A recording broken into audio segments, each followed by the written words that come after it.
n'a pas été confirmé par les hôpitaux. Il semblerait que la fillette ne serait pas amenée à l'hôpital pour constatation. Donc, ne pouvant pas vérifier la véracité de l'information, nous avons préféré le laisser de côté. Même pas à savoir les détails de cette affaire, parce que les armes de guerre n'ont rien à voir avec les manifestations des élèves.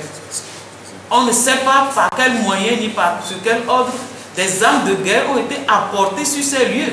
Si des enfants sont dans les rues, est-ce que c'est justifié qu'on retrouve des armes réelles sur les lieux? Ce n'est pas normal. Donc nous ne voudrons même pas savoir si c'est des tirs de sommation ou de quelque nature que ce soit. Pour nous, nous voulons connaître les auteurs, ceux qui ont tiré et ceux qui ont donné l'ordre. Nous sommes désolés, nous ne pouvons pas dire que c'est grâce au décès de notre jeune ami que le gouvernement ouvre les négociations, puisque nous sommes en pourparlers avec eux depuis longtemps. Et en plus, nous étions en train de faire un travail sur le terrain avec des médiateurs.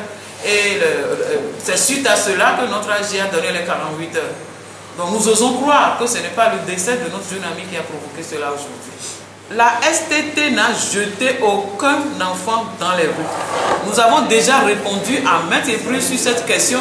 Nous avons même fait un communiqué de presse que nous avons fait passer sur les médias depuis que cette interprétation est sortie. Les enseignants de la STT ont simplement expliqué à leurs enfants qu'ils ne peuvent pas assurer des cours qui ne leur seront pas payés. Tout simplement. Ce sont les enfants qui ont pris leurs responsabilités en réclamant leurs professeurs et les cours qu'ils devaient normalement leur donner pendant les jours de grève. Donc la STT n'a pas envoyé les enfants dans les rues. Néanmoins, ce sont nos enfants. On ne peut pas les voir tomber sous les balles réelles et rester muettes. C'est pour cela que nous nous indignons de ce crime innommable qui vient d'être commis. Vous savez, donner des explications, interpréter les explications ou parler même de ces explications dans les rues, c'est un système de communication. Et là, quand la communication passe, au fini, celui qui porte la communication au dernier point, il le réduit à son niveau de compréhension. Donc nous ne pouvons pas dire que si les enfants disent payer les enseignants, ce qu'ils entendent concrètement par là. Donc améliorer, c'est un verbe un peu trop grand pour certains élèves, s'il vous plaît. Les enfants de 12 ans, de 6 ans, vous les voyez dire améliorer. Payer est plus simple. Rien ne nous prouve que les menaces sont à calmer. Nous vivons sur notre qui-vive en faisant attention à nous-mêmes.